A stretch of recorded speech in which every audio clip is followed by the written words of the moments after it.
Welcome to Night Shift. Jeff, Sharon, Don, Strouble. We got Bryson Turner in the house with us this week, and it's a somber week in UCF land. And we know by now. You probably do know the news. Shawn Clark, the offensive line coach for UCF, passed away over the weekend after UCF's victory over North Carolina. Just 50 years old, and a huge loss, a huge loss. We've been talking about it on Black and Gold Banneret. We have his. I felt the need to write, an obit for him, and the more that I saw, like as I was doing a little bit more research on him, he was a guy who was like really in the fabric of college football in the coaching world. A lifer at Appalachian State, a legend there, played there, obviously, assistant coach there for a long time, was the head coach there, came here after App State let him go. And, App State was paying a lot of tribute to him. Marty Smith of ESPN had a wonderful tribute to him on his social media. And you can check all that out on Black and Gold Banneret. But, Shawn leaves behind his wife, Janelle, 2 kids. And it's a stark reminder that this is really just sports. We got the news, sadly, on Monday morning. I just want to read a statement real quick, or a couple statements, actually. Scott Frost released a statement saying, and Terry Mahajer both released the statements at the same time. Frost said, Shawn was so much more than a coach. He was a remarkable man, husband, and father who cared deeply about his players and staff. The reaction of our players and coaches to the news this morning is a testament to Shawn's character and the impact he had on every life he touched. He was loved. Our thoughts and prayers are with his wife, Janelle, and children, Gianna and Braxton. We're here to support them. We'll continue to keep them in our hearts and prayers. Terry Mahajer said, we're heartbroken by Shawn's passing. He brought passion, integrity, and a genuine love for people to everything he did. Shawn will be remembered not only for his impact on the game of football, but also for the relationships he built and the example he set as a husband and a father. Our deepest condolences go to his wife and children during this difficult time. Don, I want to start with you. It's, because you had the chance to talk to Coach Clark. What kind of a person was he from your interaction with him, and what sort of hole does he leave behind at UCF for the brief time that he was here? I only got to talk to him in like a group setting, and it was only once, and it was very brief. It was over spring ball, but this is a man who transcended his coaching acumen and ability. He was a calming presence within that locker room that knew how to get the most out of his players, not only in their athletic ability, but in their character and everything else that comes along with being successful in the game and being successful in life. This is someone who truly embodied what it meant to be a leader in so many ways, and it's truly such a loss. I mean, it can't be understated how devastating this is for the program, the wider community, his family first and foremost. And we're not just feeling the pain here in Orlando, guys. They're feeling it in Boone, where, Shawn Clark, he's an Appalachian State Mountaineer through and through. I mean, coached, played, like his spirit lives on in Boone as well. And no one could have seen this coming. And as you said, Jeff, and as Coach Grinch said today, it's a stark reminder that this is about more than football. And I mean, this is life, unfortunately, being really, really cruel by taking a man of Shawn Clark's character too soon. Bryson, I know you've interacted with him as well. What were your thoughts about Coach Clark? The big thing for me is I, of course, followed him at Appalachian State. I actually have a soft spot for Appalachian State because I love, the upset type of programs, and to see how they moved up the college football world. And Shawn Clark is one of those people, is the type of person that I've kind of wanted to be with UCF in a way. We're on the ride for such a long period of time. and you can tell he is very much a student of the game. He loves this game. He loves the people that play that play this game. And I think if anything, I remember in the press conference today, Scott Frost was asked, about the times he spent with him, and he said that he knew that Clark was the right guy when he interviewed him, not just because he was a good football coach, but because he was the right fit. It's like it's not as important as the other things in life, from what he says. So Scott Frost, somebody who the UCF community knows very well, and trusted him and saw something in him to bring him into this fold. And so that's kind of like that endorsement, even though we borrowed Shawn Clark from Appalachian State after he was let go, Scott Frost welcomed him here. And so we welcomed him in return. And to see what he's done in the short amount of time he was here was quite remarkable, on the work he's been able to do with these young players. And it's just disappointing that we unfortunately was not able to have him around long enough to get to know him more. I remember I actually watched back a video that we did at Media Day, and Kyle was talking to him about brisket, and he loved at how to cook them or something like that. You can look at the video on the KnightShift YouTube channel. But it's a guy that I am definitely going to miss, and wish we could have gotten to talk to a little bit more. But like Don said, I mean, the rest this season, I think, is now going to be in a way played in his honor, especially with these offensive linemen who, with the tributes I've seen on social media, even they who have not really been interacted with Coach Clark very much still think very highly of him. And I think that really tells you everything. We have Coach Frost's sound from earlier today. We were obviously recording this on Wednesday. We wanted to come back 2 days later, after the coaches had spoken to the media. Just listen to Coach Frost here. The best thing you can do is keep going. And I'm better when I'm working, but we're still going to get our work done, and we're still going to work hard. I just think the emotions of the last couple of weeks have worn people a little bit. That being said, the players have practiced really well and responded really well. The biggest thing is that heartbreak for Janelle and Braxton and Gianna, and I know Terry and the University of UCF are going to do everything they can for them and financially, which that says a lot about the type of people that work here and that are here. And all of us will be supportive in any way we can. From my standpoint, I just miss my friend. I wasn't around him as long as I've been around some other people, but he just had an energy and a spirit about him, and one of my favorite guys I've ever been around and coached with. So it's just a tough deal, but we got a football game to play too. I miss my friend. That's the part that I come away with. Yeah, coaches are tight. And like I said, it transcends who he was on the field and who he was in that locker room. It just the person and the impact that he made in such a short amount of time. Yeah, I mean it's tough. We here at UCF, unfortunately, are no strangers to dealing with scenarios like this. Of course, Bryson, before we came on, you and I talked about Jerry Richardson back in the 90s, I think it was, or the 80s or late 80s in the women's basketball program. Who was a promising young coach who died in a car accident.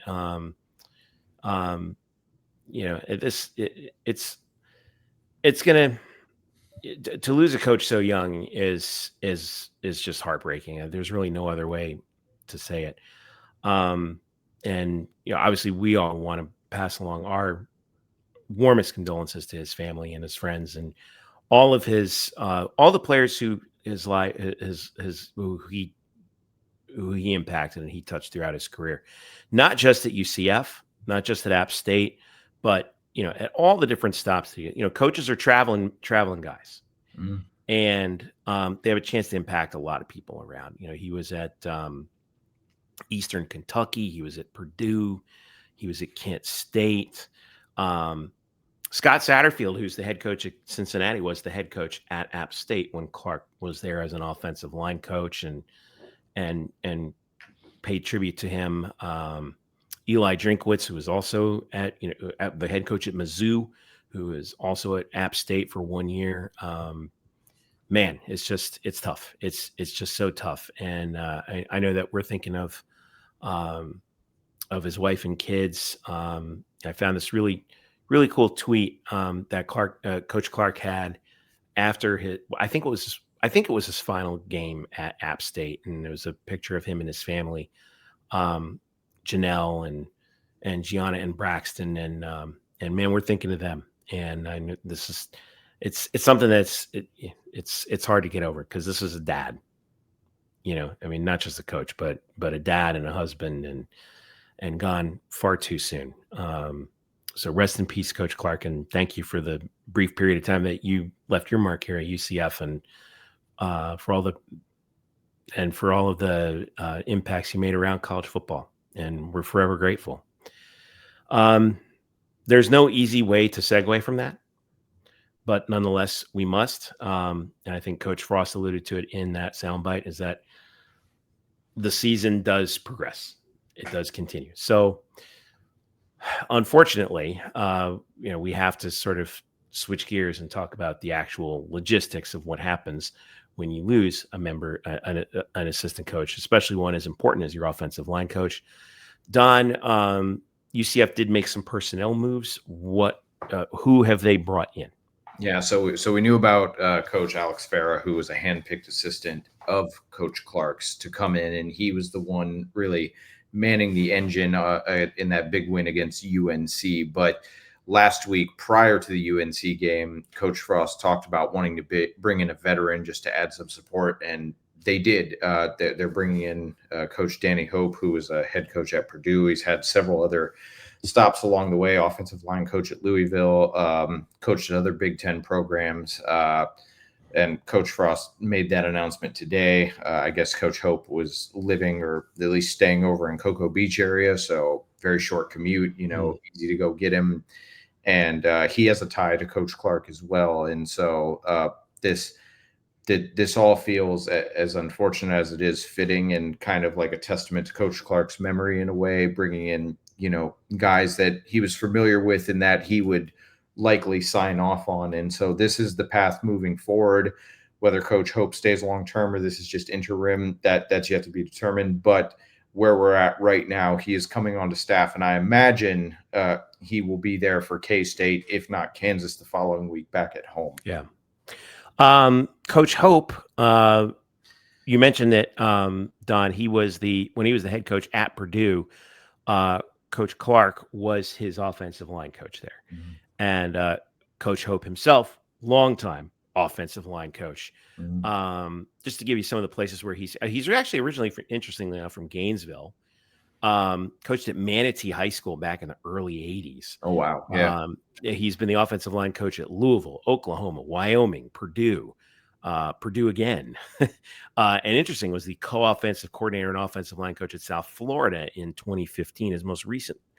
So he's got those connections to the he's got connections. He knows how to coach the O-line in a similar fashion, I would imagine, to Coach Clark, as they're from the same coaching tree, and is familiar with Florida as well.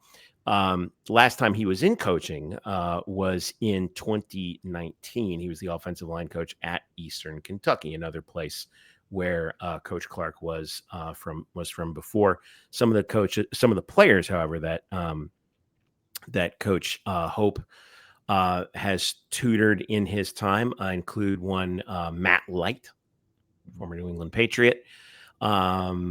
Let's see, Mark Fisher, Brandon Gorin, Ian Allen, Kelly Butler, Chucky Okobi, several other NFL guys as well. So this is a guy who, does know how to coach an offensive line. That's right. And it's good to know. I think you were talking about it, Don. It's good to know that, this is a guy who, stepped up to the plate. Right. And especially after, you say he hasn't coached since 2019, that's quite a hiatus. Yeah. But, Yeah, but to come back into the fold, it speaks volumes, and you don't forget how to do this job even if you take a break. So I think that he'll come in and fit nicely into what is being built here. Right. Bryson, what's your read on how this change will move for UCF, especially as now the non-conference season is over? It's conference play time in the Big 12. I think, well, Coach Frost said it himself after North Carolina. They, to him, they haven't done anything yet. And I think when you look at it, I mean, Jacksonville State, as good a team as they are a G5 team in Conference USA, a good G5 team, but a G5 team, an FCS team, which hasn't exactly looked very good in the FCS. And then you have North Carolina, who has underwhelmed with Bill Belichick starting his tenure there. Yeah. So we're now about to see this UCF team go up against a Big 12 school for the first time this season, and it's a Big 12 program that when the season first started was, I think, ranked like about 17th in the top 25 or something. We're top like 25, that. Yeah, going into that, and going into that game in Ireland against Iowa State. Yes, exactly, and then just nothing has seemed to be working for them, and so this is a game where I think is a make or break one for both schools in a way, because if you're Kansas State, you need to right the ship. You're coming off a bye week. You have a chance to reset. And so if you want to so you have a chance to say, hey, Ireland just threw us off. All right. Now that we had a chance to recalibrate and rest, and we're back in action. And if you win this game, that's what you do. If you lose this, then that could lend the credence there's something more going on here. UCF, meanwhile, has something to prove. Whereas like, no, we can actually compete among the big boys. We didn't just beat up on sub-rate teams these past few weeks. We can compete in this conference. And for a team that definitely wants to get back to bowl eligibility, getting to 3 FBS wins this early in the season, it would be a very good mark to get. So I think this is a very big week for both schools. So let's set the scene for UCF and Kansas State in Manhattan. K-State does, like you mentioned, Bryson, come in 1-3, 0-1 in the Big 12. That Big 12 loss came in the opener in Ireland against Iowa State, 24-21. They are really, like you said, really reeling right now, comparatively speaking. They're 1, like you said, they're 1-3. Their only win was at home against FCS North Dakota, and that was by 3 in a 38-35 game. They also lost to Army the week after Army lost to Tarleton, an FCS opponent. And last week, K-State lost to Arizona in Tucson by 6. So, yes, 4 consecutive close games, all decided by 1 score to start the season for K-State, but they lost 3 of them. And in offense and defensive, like points averaged, scoring, and points allowed, they're bottom 3. Yeah, like they're not good on either side of the ball. Right. So, total offense. This is shocking to me. They come in 115th in the country. Okay. Yeah. In total offense, which is bottom 3 in the Big 12, I think is what you. That's what I was alluding to. Yes. Yeah. Which is shocking considering, Avery Johnson, their quarterback, came in with a lot of hype this season and showed a lot of promise last year. Won some huge games for that K-State team. Yeah. And so far this season, 77-1, 27, 6 touchdowns, 1 pick. But it's just not clicking for them yet. It's bizarre. And the real thing, I think that what it is their running game has just fallen off the map. They're averaging just 108 yards rushing. That's 118th in the country. Last year they relied on Giddens and then also Avery running the ball. This year, not so much. Mm-hmm. Their defense hasn't really helped out much either, because they are 108th in rushing defense. They're allowing over 175 yards per game on the ground. This is really uncharacteristic of a Chris Kleiman coach team. I mean, let's not forget the success that he had at North Dakota State prior to this. Sure. And there were a lot of people who thought that, that game in Ireland against Iowa State was for the inside track to possibly a berth in the Big 12 championship. Yeah. And Kansas State is really, man, I don't know, man. it's only going to look bad until all of a sudden you figure something out, right? And we're just hoping that they don't figure something out against us. But I don't know. Bryson, I want to go to you. What are you seeing out of this K-State team that UCF can exploit? Well, for one thing, they definitely. I'll tell you what it's going to be hard for them to do, because they're definitely a disciplined team. They do not give up a lot of penalties. If there's something I will give Kansas State, is that they're very disciplined. They also take advantage of mistakes. They lead the Big 12, and they've recovered 4 fumbles already this season. So their turnover margin is even. It's dead even so far. Yeah. The difference is UCF is plus 1.67 a game, which is a welcome change from years past, right? Oh yes, absolutely. So I do think that they're actually near the bottom of the Big 12 in first downs offense and first downs defense. I think the biggest thing with this, based on this, is this gives UCF an opportunity to just not beat itself. Because if Kansas State is going to be the same Kansas State team that we saw these past few weeks to open the season, then UCF just doesn't need to beat itself. That means no needless penalties, don't turn the ball over, and you should be fine. Yeah, but obviously, this is still Manhattan. This is still Manhattan. Yeah. UCF, on the other hand, Don, so far, and again, grading on a curve, because the first 2 games, plus I don't know what we're going to do about North Carolina. This team is tied for second in red zone defense. UCF is 5th in the country in fewest passing yards allowed, 117 a game. And like I mentioned earlier, the turnover margin scenario, really with the one thing that that UCF is struggling with is penalties. In terms of they're giving up 7 penalties a game and about 58 penalty yards per game so far. But what I like so far about what UCF, and we saw this in the North Carolina game, time of possession so far. UCF has done a very good job controlling the ball. At what was it, a 19? What was it, or was it 18, 19 play drive against North Carolina? I'll have to go back and look. I know that Carolina had one long drive that was that also burned a lot of the clock during that game. Both teams had pretty long marches, but it shows what the offensive line has been able to do. It's extremely encouraging. And this is a K-State team that's one of the worst in the country in terms of time of possession. They do not hold on to the ball well. They put their defense in very difficult positions, and I think that's really the contributing factor behind why they've gotten off to such a lousy start. What are you seeing that could be the key here for UCF to exploit, Don?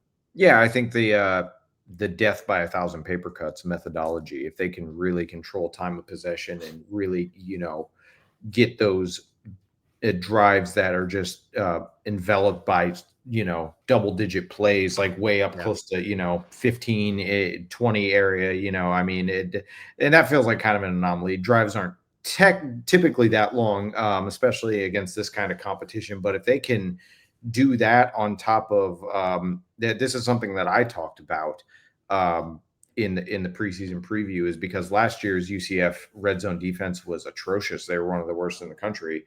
I mean, opponents were scoring against them in like a 91% clip. But now, and again, grading on a curve, but they have been stifling the competition. And I mean, this is a K-State team that up to this point at 1-3, they don't score a lot. And so this doesn't need to be a blowout, but if UCF can stay disciplined, can control time of possession, and can perform in the red zone defensively the way that they have, they should win this game comfortably. I'm not sure what the over-under is, but. Well, interesting you mentioned that. And by the way, UCF's longest drive, shout out to the Sickos committee, because UCF had the longest drive in the country last week, and they highlighted that.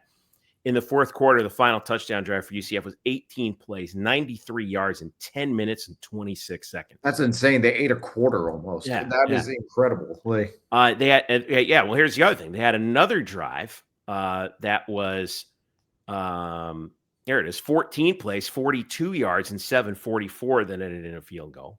Wow. And the first drive of the game was 13 plays, 75 yards, and 637. There you go.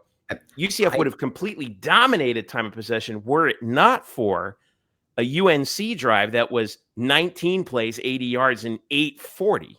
It's so wild. What a weird game that was. But go ahead, Bryson. I'm sorry. I feel like you take away the penalties from North Carolina, or you do better at penalties. I feel like UCF just needs to do what it did against North Carolina again. And by the looks of it, I think that's the recipe for how to beat Kansas State by the sound of it. Well, here's the thing about this. All right, we talked about noon kickoff at Bill Snyder Family Stadium in Manhattan, Kansas. That's early. Beautiful day, by the way. 74 degrees and sunny. The game is going to be televised on FS1. Care to guess the line? If you haven't looked at it yet. UCF 6.5. Okay. I think it's Kansas State by a touchdown. Kansas State minus 6.5. Oh, interesting. Yeah. They over under is 49. Over under is 49.5, by the way. They think this is their comeback week. So this is so they're thinking a relatively low scoring game, I'm thinking, right? Yeah. Well, I mean, based if you look at the numbers, Doing the math in my head. Yeah, because let's see here. In 25, 20, like a 28-22 kind of game, right? Yeah, well, UCF is top 5 in scoring average in the Big 12 right now. I mean, again, curve. But 68 points against North Carolina. Yeah. That'll give you a healthy average of 39.7 over the first 3. Right. Yeah, but that's the thing is like, was the first game growing pains, or are we in a situation where we have to be weary about the offense faltering? Because I said preseason that this is not a team that should get into a shootout. And that's why red zone defense is critical always, but especially critical for them. But I think Tayven Jackson's becoming more comfortable. Jaden Nixon had a really quiet game in that blowout against North Carolina. Could he pop off again? There's a lot of unknowns here. Yeah. At the moment, so Tayven Jackson on the season so far, 70%, 694 yards, 3 touchdowns, no picks. He's been sacked 3 times. What I thought was, what I was really encouraged by was that drive at the end of the first half, where UCF went, I think it was it 83 yards in a minute with no timeouts. That was the Colin Fox touchdown? That was the Colin Fox touchdown, yeah. And now they had the benefit of some penalties on that. North Carolina gave them some gifts, but, still, again, part of it's taking advantage of it, right? Like, they're less, and then to a point that you mentioned earlier, Jeff, that was very good execution of a West Coast offense. Yeah. So 6 plays, 83 yards, 104. I mean, that drive was a clinic that essentially I thought put the game away. Yeah. Because after that, I thought Carolina was like, oh man, I don't know. It was 13-3 at that point. I mean, it would have been easy for UCF to just say with 1:17 left, let's just take it into the locker room and regroup after Carolina got on the board late in the second. But no, they put the they had Belichick's plural flabbergasted. Yeah. I mean, and that's the thing. I mean, Coop and Coach Frost, they really drew it up. Yeah, and Tayven, like you're right. I think the part that's been most impressive to me has been how cool, calm, and collected. That guy has ice water in his veins, man. And that's, you love to see that from a quarterback, especially a guy in the first year here. And I've really been impressed. He has been cool as a cucumber, man. And the one thing, and I want to get both of your guys' opinions on this. The one thing I would like to see is a little bit better, a little bit more push toward the wide receivers on the outside. Right now, and listen, Tayven hit 9 different receivers in that game? Yeah. And which is encouraging to see. Yeah. Again, there were some drops. There were a few misses, fewer than in the first 2 games, but and there was excuse me, what do you call it? Marcus Burke got a couple in there, especially on that first drive. They went to him pretty heavily. DJ Black, not quite as much. They were working on getting Dwayne Thomas Jr. the ball in a bunch of different scenarios, not just via the pass, also via the run. Yeah. Chris Dahmer saw some action out there, but really the tight ends were the ones who kind of carried the day. I'd like to see a little bit more from the wide receivers. Bryson, I want to go to you first on this. What do you think about that?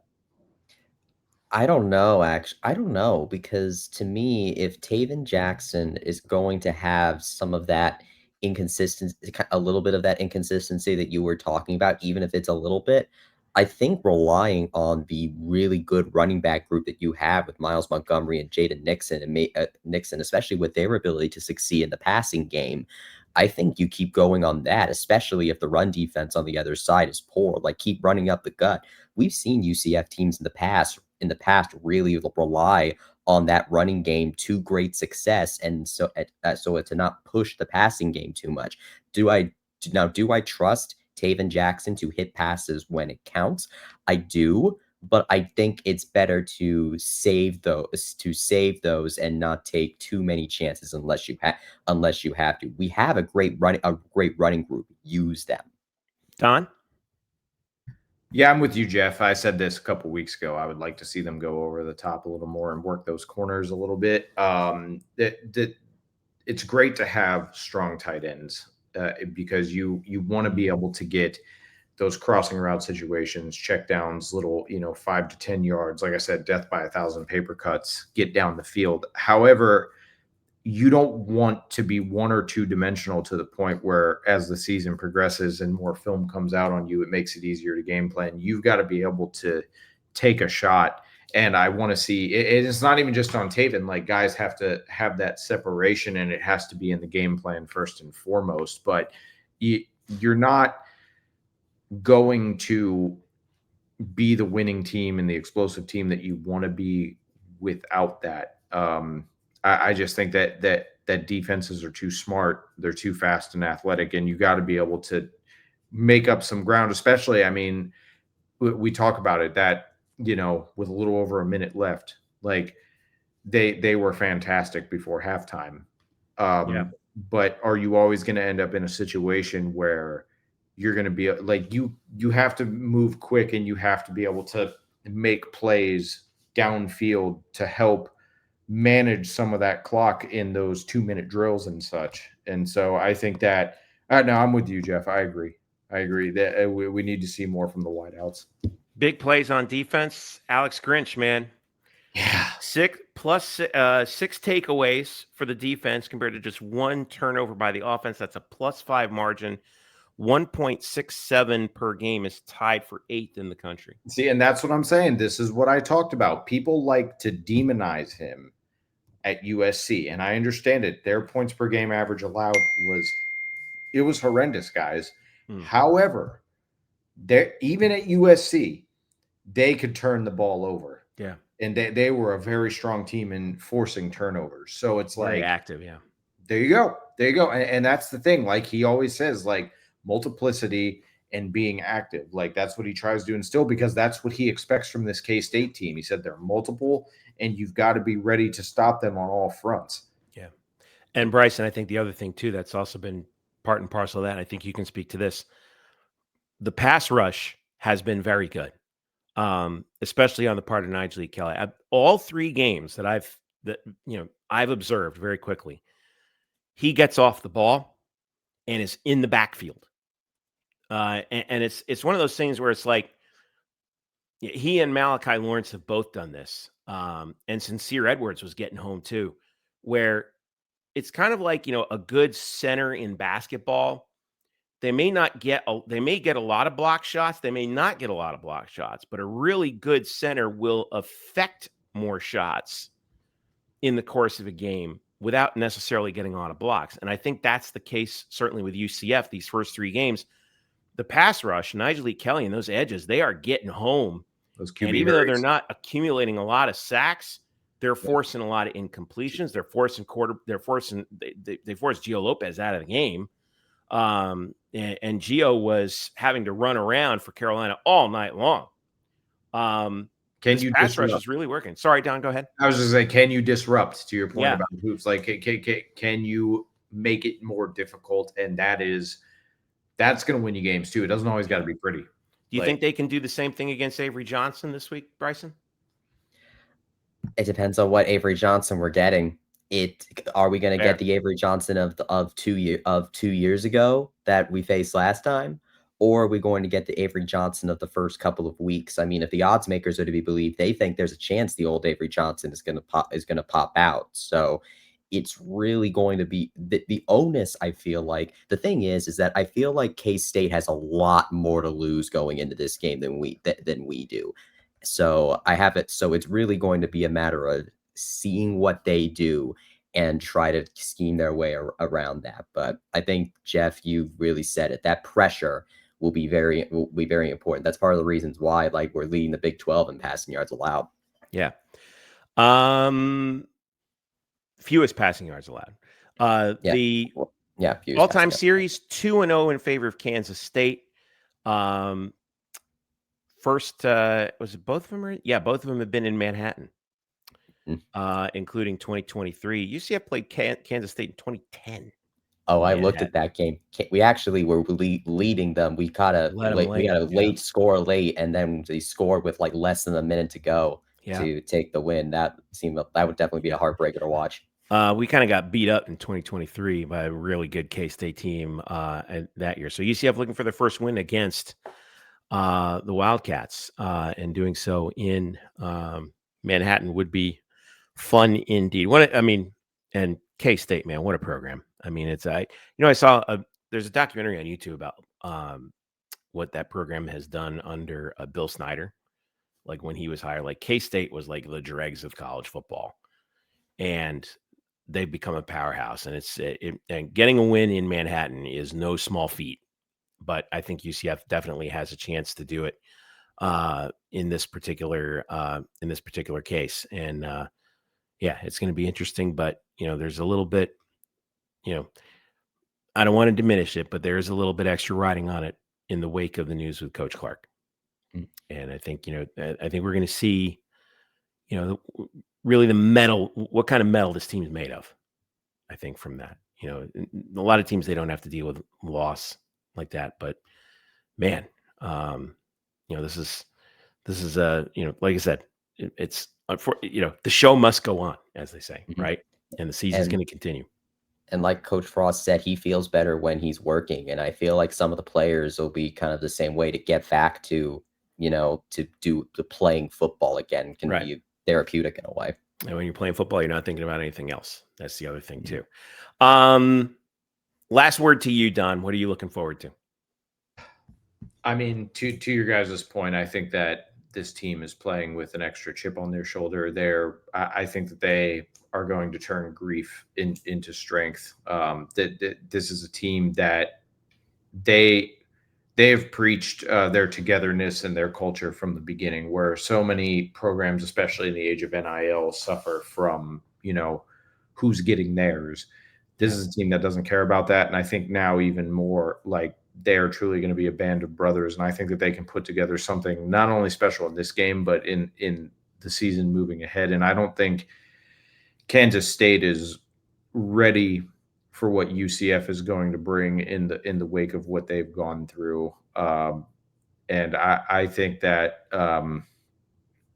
I think that if the odds makers were smart, that they would be flipping their prediction in that over underline. Well, we find out on noon on actually 11 a.m. local time kick in Manhattan. It's an early one for us, boys. Man, that's yes. In Manhattan, right? So yes.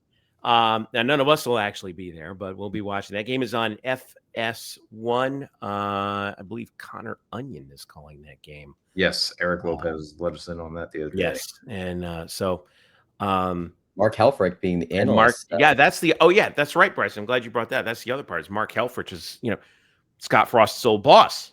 Yeah, at Oregon is the analyst for that game. So should be a really, really good one in Manhattan. So we're really looking forward to that. Before we go, Bryson, you've been busy. What do you got real quick on Nightcap, and what are you looking forward to this coming week? Well, I'm definitely looking forward to women's soccer, who's going to be going out on the road to Arizona after they got a great start to Big 12 play by a scoreless draw against West Virginia, who ranks number 10 in the RPI rankings. I was going to say how would a scoreless draw bode well for UCF in that case? Because it's against the number 10 team in the RPI standings. Yeah. It is now, to be fair, it could have been a win. There were several instances where they could have done it, but it's not. It's better than a loss. And UCF themselves, by the way, are ranked number 21 in the RPI right now. Women's soccer's looked amazing, honestly. Yeah. They go up against Arizona, who is 93 in the RPI. Arizona State 36. So definitely, the no test rest for the weary. Absolutely not, especially in a Big 12 squad. The Big 12 ranks 3rd in conference RPI so far. So this is looking like a very strong Big 12 league. The RPI standings are also out for men's soccer. They've been having their issues as of late. UCF ranked number 100 in the RPI right now after a loss to loss to Kentucky. They were ranked top 25, but UCF has had a pretty tough schedule, facing several top 25 teams and not really getting a win against all of them. And of course, it's not going to get any easier for them either, because they're going to be hosting number 10 West Virginia, who just drew in a top 10 matchup themselves. That's going to be on Sunday at 7 p.m. Then on the volleyball front, soon before we recorded this podcast, volleyball just got their first win in Big 12 play against Cincinnati. Our own Eric Lopez was on the call for that one.